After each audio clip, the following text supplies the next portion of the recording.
Pessoal, hoje nós estamos aqui com um homem do dinheiro no mercado imobiliário. Gabo, prazer enorme estar aqui contigo hoje. Prazer é meu. Vamos trocar uma ideia sobre financiamento imobiliário. A gente sabe que é uma das principais alavancas do mercado.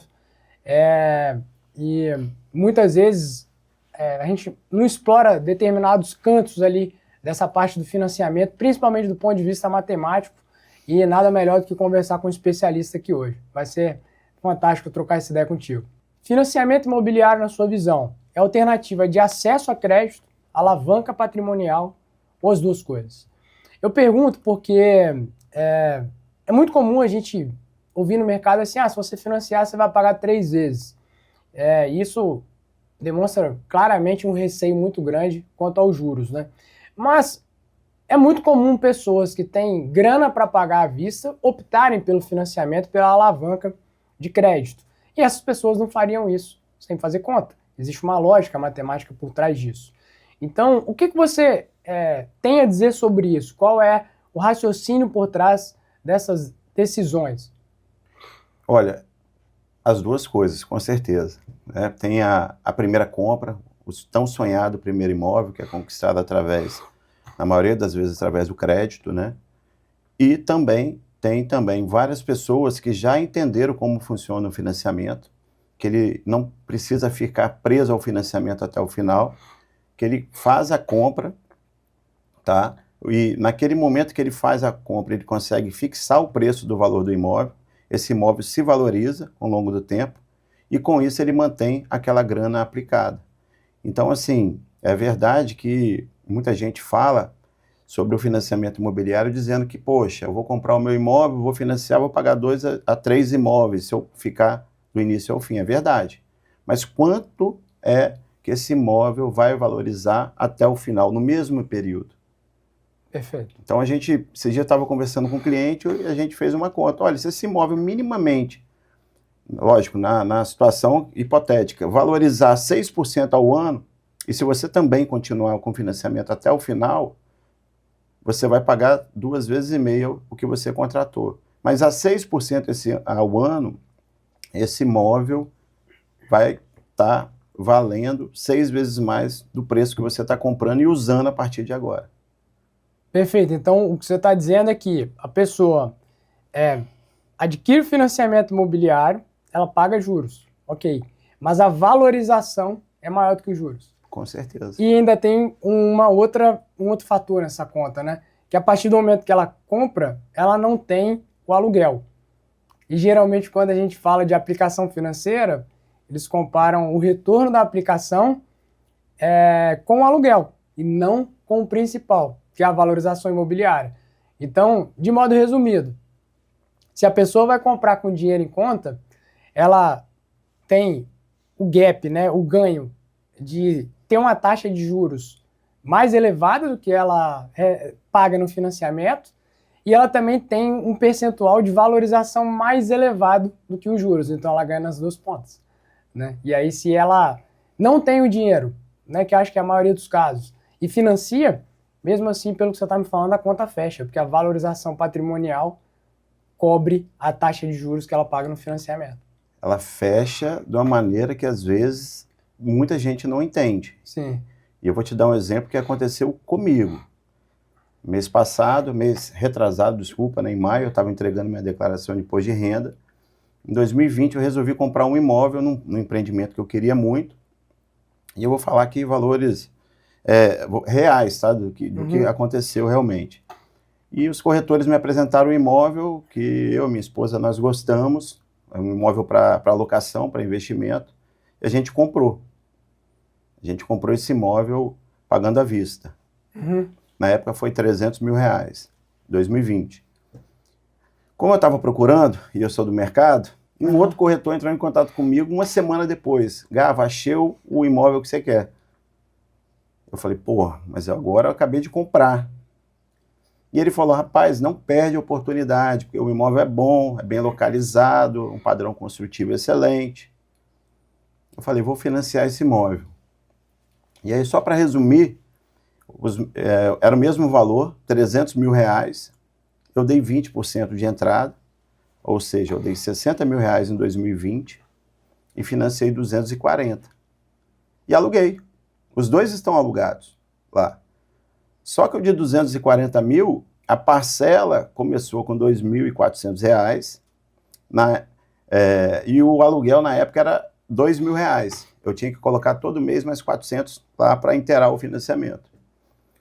Hoje, esse aluguel é R$ 3.300 e a parcela é R$ 2.000, ou seja, já me sobra R$ 1.300. Sim, fora o ganho patrimonial. Aí é o X da questão. Eu fixei o preço daquele imóvel através do financiamento, porque era uma oportunidade. O financiamento, como você disse, né, uma alavancagem patrimonial, ele é oportuno para a gente entrar em oportunidade. Nesses R$ 300 mil que eu dei a R$ 60 mil, hoje esse imóvel está avaliado em R$ 700 mil. Eu devo mais ou menos 210 ao banco. Isso foi em 2020. 2020. Hoje esse imóvel é avaliado em 700 mil, você pagou 300. 300. Isso dá aproximadamente um pouco a mais até do que 1% ao mês. Por aí. Fora a questão do aluguel. Depende da conta que você está fazendo, porque é o seguinte, se você considerar o valor do bem, é uma conta, mas a gente deve considerar o valor que você pagou. Que eu paguei, R$ 60 mil. Eu não paguei. 300, é verdade. Você está entendendo? Sim, você alavancou 200. Você está vendo? Essa que é mágica. Mágica é matemática, né? Sim, é claro. Modo de dizer. Mas eu dei R$ 60 mil se eu quitar com o banco hoje. Ele vai valer algo próximo a 700, tira imposto, comissão, beleza. E eu, liquidando a dívida que eu tenho com o banco, eu tenho aproximadamente 7 vezes mais do que eu apliquei quando eu fiz essa compra. Você pagou 60, alavancou 240 para pagar parcelado em vários anos. Perfeito. Mas essa alavanca te possibilitou dobrar o patrimônio em 5, 6 anos. Você pagando parcelado. Dobrou o valor do imóvel. Do imóvel. Lógico que a gente não pode garantir isso daqui para frente, né? Claro. A gente tem que, né? A gente não sabe, né, como que vai andar, mas ok. Mas e também, acho que o principal foi o valor aportado, né? Que foi muito pequeno para você. Porque eu entrei com 60 e hoje, se eu quiser sair, eu saio mais ou menos aí com 400, 500 mil reais. Com 60 mil que eu entrei. É uma alavanca patrimonial absurda. Então, eu acho que eu te respondi com uma pergunta que você está se respondendo agora. Claro, claro. Legal. E vamos lá. A gente sabe que os juros, a Selic, interferem no mercado imobiliário, né?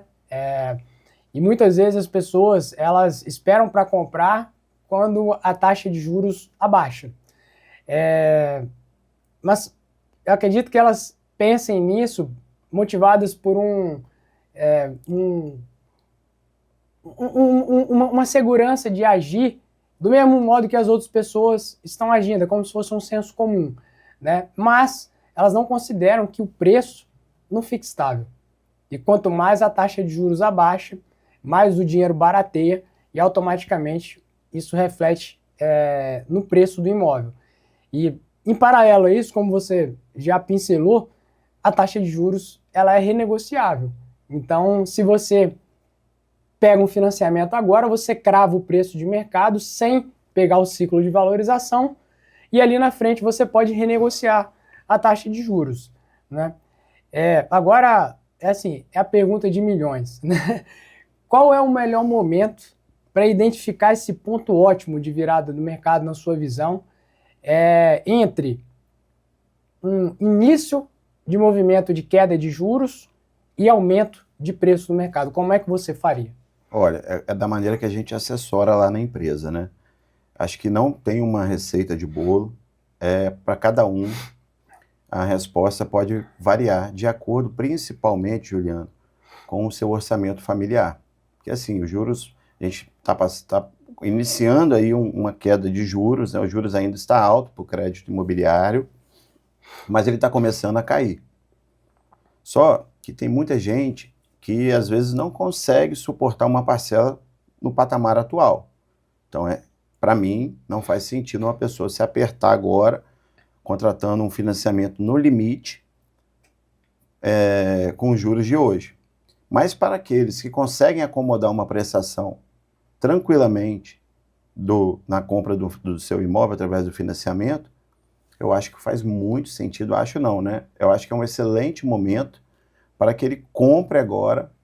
Nesse momento, existem menos gente, até por conta do que a gente está dizendo aqui, questão de juros, parcela sobe, dispostas a encarar, e isso vai fazer com que ele vai competir com menos gente.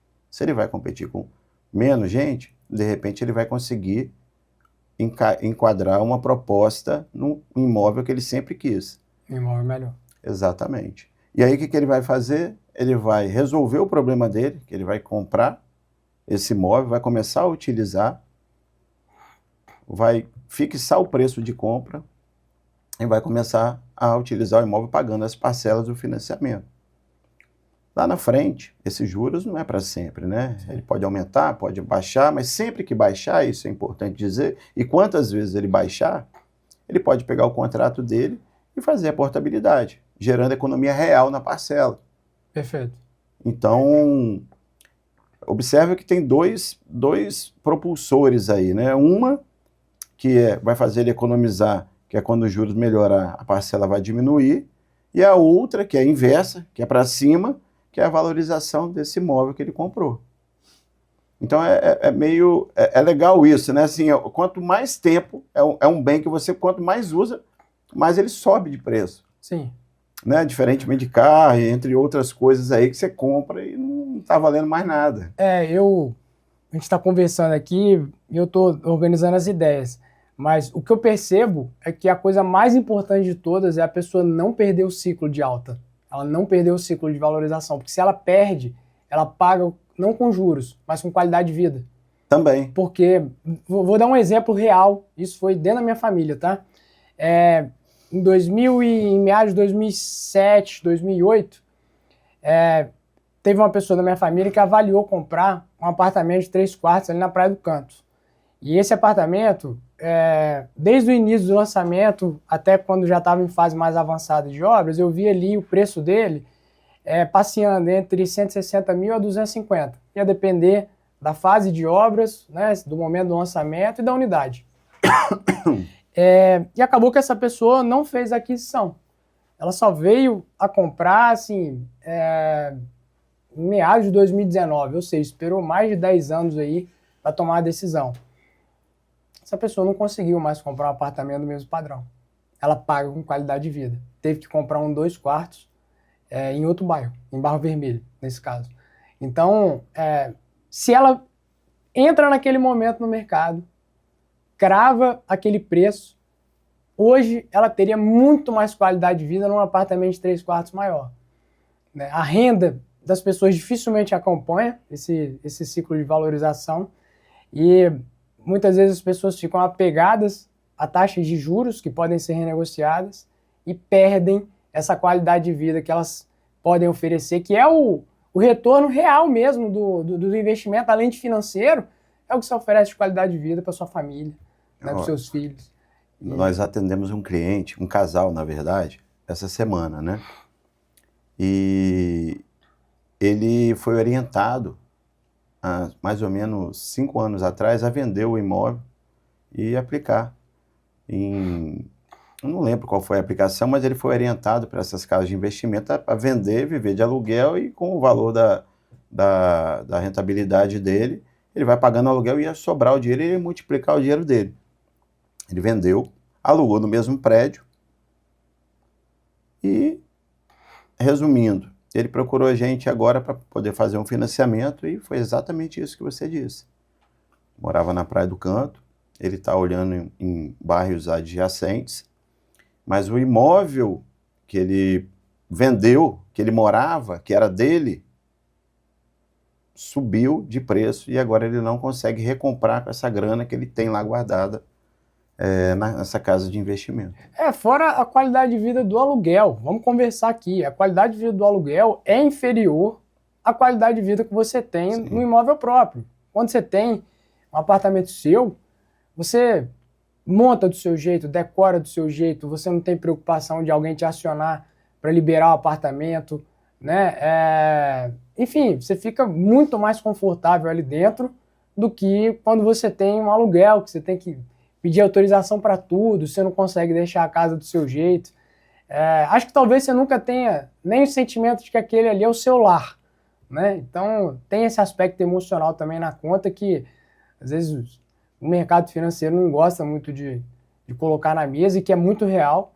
E tem o outro lado também, né? O mercado financeiro, mais uma vez, eles comparam a taxa da aplicação com a taxa do aluguel, sendo que o principal no mercado imobiliário é a valorização patrimonial. E Perfeito. quando você aplica o dinheiro, você paga o aluguel. Quando você compra, você deixa de pagar. Então, esse valor ali, seja Tem que colocar na conta. para um lado ou para o outro, tem que colocar na conta. Sem contar a volatilidade, né? Do mercado de capitais, mercado imobiliário, pode dar a guerra que for. Se tiver que sacudir o mercado imobiliário, escute o que eu estou te dizendo, você sabe disso. É o último que vai balançar. É verdade. E Né? a gente teve um exemplo aqui agora, recente, né? As pessoas sempre falaram de FGC.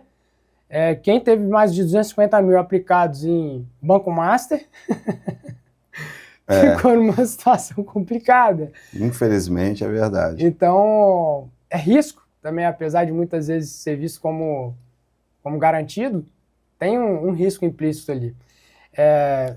A gente fez um dever de casa, Gava, antes de vir para cá, e seria legal eu trazer esses números aqui para o pessoal, porque muitas vezes a gente fala de taxa de juros e de renegociação de juros, mas tem uma forma de você mexer muito no financiamento imobiliário, e aí você vai poder também falar sobre isso junto com a gente. Mas eu tive fazendo algumas contas e eu percebi que se você antecipar uma parcela por ano, no financiamento de 35 anos, você reduz o prazo em 7 anos, ou seja, ao invés de 35, cai para 28. Se você antecipar duas, o prazo reduz para 22 anos. E se você antecipar 4, o prazo reduz em 15 anos. Ou seja, aliás, reduz para 15 anos, reduz em 20 anos. Então, sai de 35 anos para 15. E isso acontece porque as pessoas não podem pagar juros sobre períodos futuros. Então, toda vez que você antecipa, vai direto na amortização do saldo devedor, né? E é um baita de um mecanismo para você reduzir o prazo, reduzir a dívida, reduzir as parcelas e deixar isso mais flexível de acordo com o orçamento da família. Né? Você, na sua vivência, você percebe que as pessoas têm conhecimento dessa matemática? Como é que é? Na verdade, o financiamento, embora contratado e criticado por ser longo, ele é quitado muito antes dos seus 30 anos lá, que é praxe, vai. Uhum. Normalmente o financiamento imobiliário no Brasil, ele é quitado em até 15 anos. Por quê? Porque as pessoas utilizam seu fundo de garantia para amortizar, poupam dinheiro para ir lá e fazendo essas amortizações, trocam um imóvel por outro. Então isso é muito importante dizer que quando você faz qualquer tipo de amortização, você está ganhando, você está reduzindo.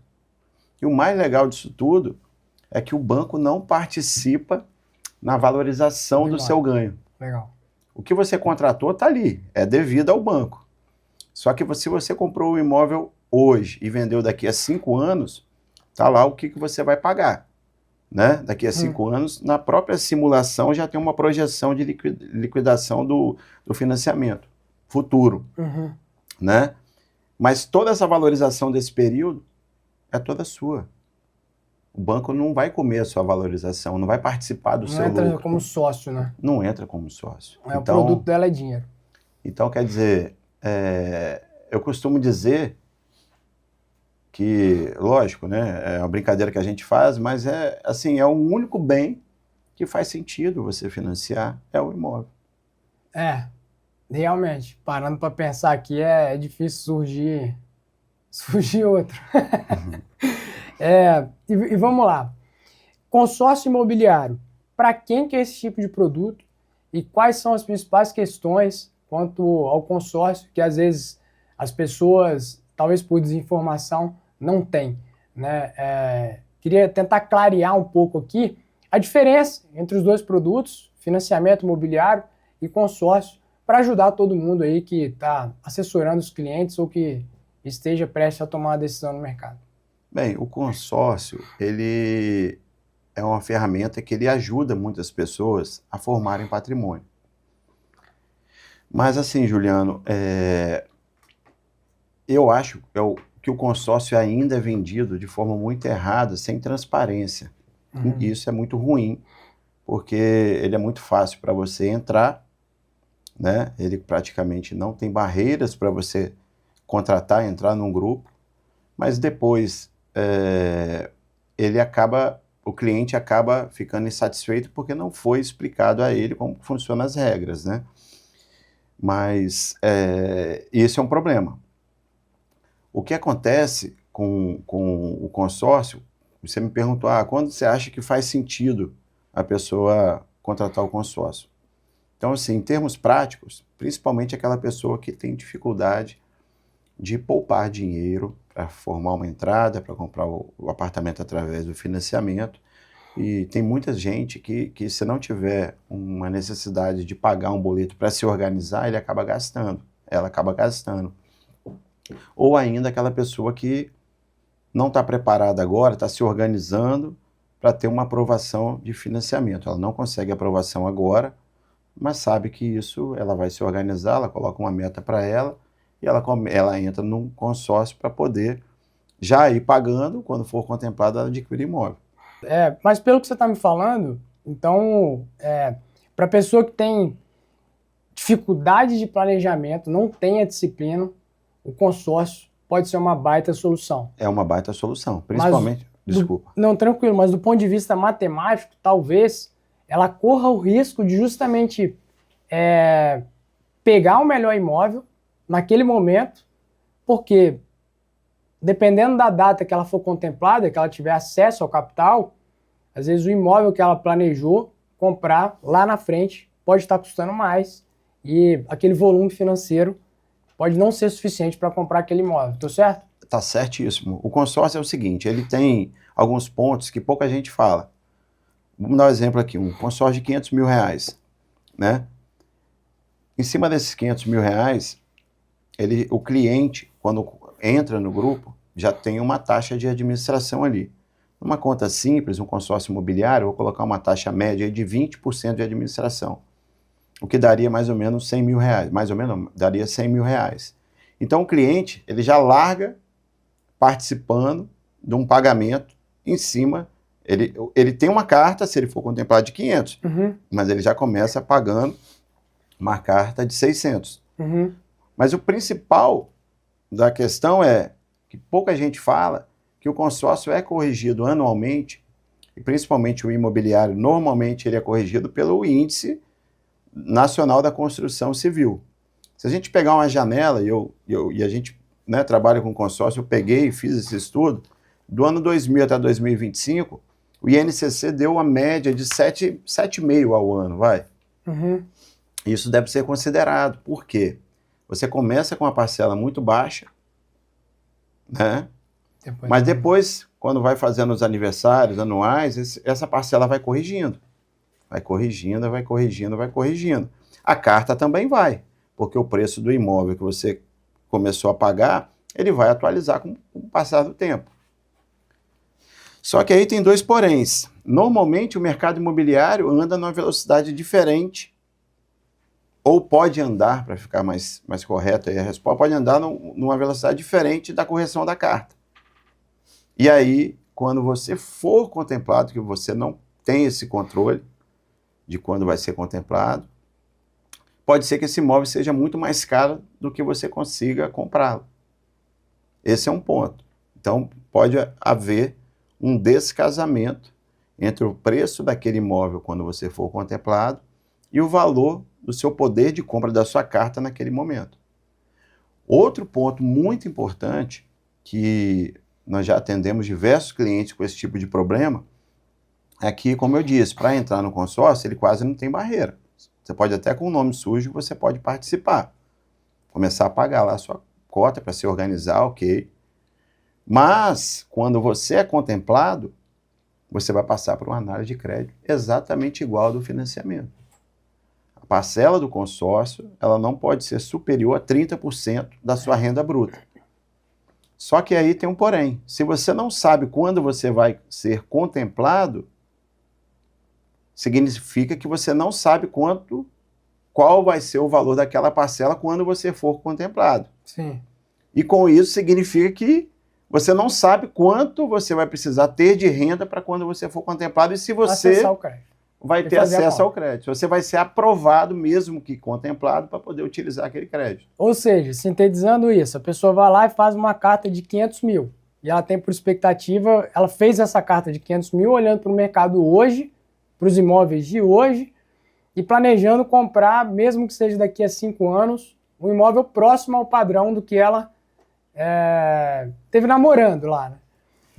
Mas daqui a 5 anos, se ela perdeu esse ciclo de valorização, esse imóvel que custou 500, pode estar custando 1 milhão. Perfeito. E esse número de 500 para 1 milhão é totalmente factível. Se a gente pegar 1% ao mês, a gente tem praticamente o dobro do capital dentro desse período, né? Aqui em Vitória, a gente falou de alguns percentuais, você falou de 6% ao ano, 10%. Aqui em Vitória, nós tivemos casos de 18%, 19%, 20% de valorização ao ano. É uma das maiores curvas de valorização do país, se não a maior, tá? Veja bem, Vitória muitas vezes foi posto que era o metro quadrado mais caro do Brasil. Eu discordo dessa afirmativa, mas quanto à curva de valorização, se eu não estou errado aqui, deixo essa ressalva, salvo engano, foi a maior curva de valorização do país dentro de uma janela de 2020 a 2025. Então, basicamente, o cara faz um planejamento para um imóvel, agora pega uma carta com valores aproximados ao imóvel que ele tem por ambição adquirir, mas daqui a 5 anos o imóvel pode estar custando o dobro, e no momento que ele acessar aquela carta de crédito, se ele não tiver uma renda compatível para estar sendo aprovado na análise de crédito, mesmo tendo esperado 5 anos, mesmo tendo pago as parcelas, se a renda não for dentro dessa faixa de 30%, pode ser que ele não seja aprovado na análise de crédito e não consiga acessar o capital. É isso? Exatamente isso. Então tem um risco aí também, né, de ele não conseguir concretizar a operação. E tem também uma questão contrária aí, né? Até curioso isso. Um cliente me procurou dizendo o seguinte: ô Gava, eu fiz um consórcio, comprei uma loja lá em Jardim Camburi, está alugado, e eu fui contemplado, quer dizer, ele foi contemplado no consórcio e comprou uma loja em Jardim Camburi, que está alugada, beleza. Só que quando ele comprou e quando ele foi contemplado, o aluguel pagava a prestação. Agora, ele está tendo que desembolsar mais de R$1.000 todo mês, porque a parcela subiu. Por causa do INCC. Por conta da correção do índice, que nesse caso é o INCC, Uhum. e o aluguel não acompanhou ele. Então, quer dizer, se ele chegou à seguinte conclusão: se eu não parar o consórcio agora, daqui a pouco ele vai corroer o meu lucro. Porque eu estou começando a ter que colocar mais dinheiro todos os meses, isso é uma crescente, para pagar o consórcio. Me tira uma dúvida aqui. A correção do consórcio, ela tende a ser mais esticada do que a do financiamento? Porque o financiamento também corrige pelo IPCA, se eu não estou enganado, não é isso? Vamos lá. Essa é uma boa pergunta. A correção do consórcio é mais esticada que a do financiamento. O financiamento normalmente é feito na tabela SAC, né? Que é aquela decrescente. Certo. Vou tentar dar um exemplo aqui. Pensa uma coisa, você vai, todo mês, a parcela que você paga, ela está amortizando diretamente os juros. Então, todo mês sua dívida vai caindo. Tá? Certo. No consórcio, não tem essa amortização constante. Chegou no aniversário do grupo, é imputado, é calculado quanto é que foi o índice, adiciona essa valorização a carta, mas também ao saldo devedor e redistribui entre as parcelas faltantes. Uhum. Então, durante um período, você vai ficar pagando algo que vai crescendo. Ele vai amortizar também, mas ele vai crescendo. É só assim, se a gente parar para pensar logo no início do consórcio. Você contratou 500 naquele exemplo que a gente estava dando. Já com a taxa de administração, você já larga pagando em cima de 600, se for de 20%.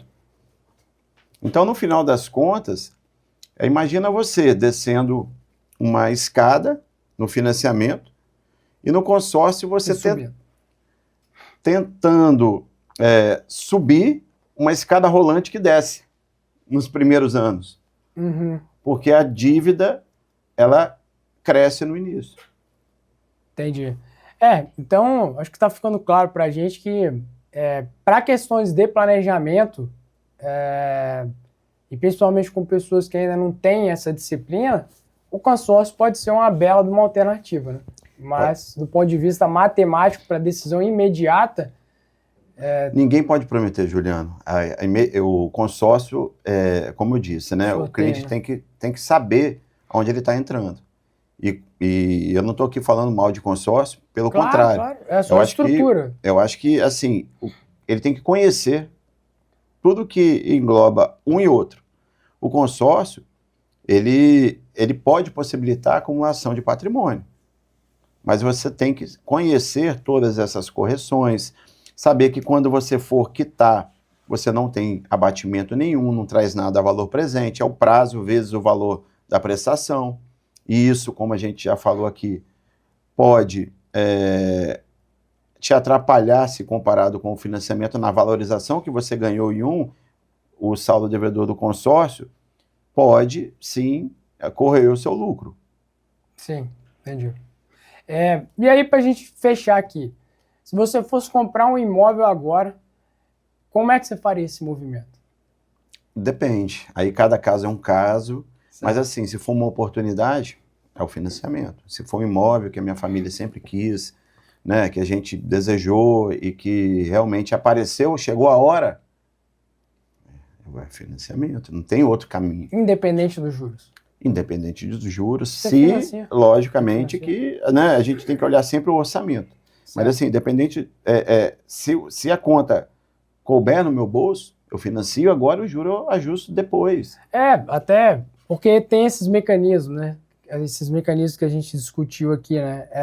Por mais que tenha lá uma taxa de juros agora, você pode renegociar no futuro, você antecipando parcelas, todo o valor que você antecipa, ele vai no abatimento, na amortização da dívida, então você não paga juros. Às vezes até as pessoas podem cometer o erro de adiantar parcelas, né? Na parcela tem juros, mas se você antecipar saldo devedor, não tem juros em nada. Então é muito mais inteligente o segundo caminho do que o primeiro, porque se você antecipa a amortização, cada vez mais os juros é calculado sobre um montante menor. Me corrija se eu estiver errado. E aí o prazo de você finalizar essa dívida e o montante final de juros que você paga, né, vai ser menor do que se você simplesmente pagar mais parcelas, né, para ter um conforto psicológico. Acho que é válido ter o conforto psicológico, mas a gente também tem que ficar atento a essas minúcias matemáticas, vamos falar assim. Não, com certeza. A gente atende muito empresário lá, né? Então as pessoas entendem que aquele financiamento é como se ele estivesse pagando um aluguel para ele mesmo. E com a grana que ele deixou de pagar à vista, ou ele gira na empresa, que vai, né, na maioria das vezes, dar um rendimento muito superior aos 11% que hoje a gente está pagando aí de financiamento, ou ele reinveste em outra situação. E com isso, também tem muita gente que, como a gente já conversou aqui, compra um imóvel, faz a conta contrária, compra um imóvel, vê quanto que ele precisa dar de entrada e deixa uma outra pessoa pagando o aluguel para ele, e essa outra pessoa vai pagando as parcelas do financiamento. Só fazendo a conta de padaria. Nos Estados Unidos isso é muito comum. Você pega, por exemplo, hoje um 3 quartos na Praia do Canto, com 1.800.000, você compra um excelente apartamento. 1.800.000, 1.900.000. Esse apartamento, dependendo de como tiver dentro, você consegue alugar por uns 6 mil. Acho que esse valor está dentro da realidade, 6, 7. Dependendo do imóvel, até um de 2 quartos, Juliano. Eu sei de 2 quartos na Praia do Canto, assim, casa-cor, alugada 6,5. Eu tenho conhecimento disso. Mas a conta que eu quero fazer é, a pessoa vai lá, desembolsa 900 mil, comprou um imóvel de 1.800.000, essa parcela dos 900 mil financiado pode ser paga quase na integralidade com aluguel, ou talvez até na integralidade, dependendo de como que o apartamento estiver dentro, pelo próprio aluguel. Ou seja, ela tem uma alavanca patrimonial com dinheiro que não é dela, e a parcela desse dinheiro que ela pegou emprestado, quem paga é outra pessoa. Então, é até irônico, né? Porque às vezes as pessoas falam assim, eu não vou comprar apartamento não, vou aplicar e vou alugar. Aí outra pessoa vai e fala assim, então, eu vou comprar, vou alugar para você e você que vai pagar a minha prestação. Mas existe isso, você não está pagando o seu financiamento, você está pagando de outra pessoa. E o mais importante disso tudo também, que a gente deve considerar, é que o seguinte, financiamento, se você faz esse tipo de alavancagem, né, lógico que o imóvel pode desalugar, pode passar um período aí, né, de baixa, você tem que honrar aquelas parcelas, mas na maioria das vezes tem alguém lá morando e está pagando o aluguel para você pagar as parcelas. Mas se algum dia você vier faltar, tem o seguro de vida. Então a sua família não fica com dívida, fica com patrimônio. Perfeito. Então é um seguro também, né? Sim, com certeza. Absolutamente. Quando a gente... Acho que em qualquer situação que a gente compra um imóvel, seja para a gente desfrutar dele ou para construção de patrimônio, a gente pensa na família, né? Não tem... Por isso que eu bato tanto na tecla também de que não é só planilha. Tem que ver o momento de vida que você está. Às vezes, aluguel nenhum vai preencher de você ter a sua própria casa, o seu lar, você ter o sentimento de que aquilo ali é seu, de que você está seguro, tanto você quanto seus filhos, sua esposa. Acho que esse aspecto emocional também é valor. Muitas vezes a gente tenta falar de valor só do ponto de vista financeiro. E não é. E não é. Absolutamente não é. Né? Gavo, estamos fechando. Só sobre o consórcio aí que a gente estava voltando a falar, ele tem uma situação que é meio que poderosa até, né? Assim, a pessoa também tem a possibilidade de comprar um imóvel sem dar entrada, né? Através do consórcio. Né? Quer dizer, ele paga as parcelas, mas se ele for contemplado, sim, né? Seja com lance em dinheiro ou com o uso do fundo de garantia, ele também tem condição de adquirir um bem sem dar entrada. Então, assim, é um ponto positivo também para o consórcio nesse escopo. É o que a gente está conversando aqui, apesar de nós falarmos de 2 produtos distintos, o que a gente está falando aqui é de uma assessoria financeira. Eles andam juntos. Porque eles acabam não se competindo. Eles podem até, talvez, em algum determinado momento, se complementar. Porque a gente atende muita gente que tem empresa, né? Faz o financiamento do imóvel, mas utiliza para renovação de frota da sua empresa, tal, consórcio. A taxa do financiamento de caminhão, carro é muito mais alta. Entendi. Então, quer dizer, aí já é uma outra conta, mas a gente está falando aqui do imobiliário, né? Nós estamos falando aqui de mecanismos financeiros. Sim. E estamos tentando trazer clareza sobre uma série de gatilhos que vai fazer sentido para cada um dos perfis. Para um perfil vai ser muito mais vantajoso o financiamento, para o outro o consórcio. O desafio é tentar dominar essas variáveis, esses conceitos, para encaixar dentro do plano certo para cada família, para cada pessoa. Por isso que na hora de definir o financiamento imobiliário é importante estar bem assessorado, porque as pessoas focam muito na taxa de juros, né? Sim, quando totalmente. Na verdade existe uma variante que traz transparência ao processo de financiamento, chamada CET, custo efetivo total. Essa é a taxa de juros real que você vai pagar. Então, antes de fechar qualquer financiamento, procure conhecer o custo efetivo total, porque ele vai ter os juros, o seguro e os encargos. Muitas das vezes, a taxa parte num número... Taxa nominal, né? A taxa efetiva ou nominal parte no número mais baixo, mas quando inclui o seguro e os produtos, que quando faz um financiamento, você precisa abrir uma conta num determinado banco.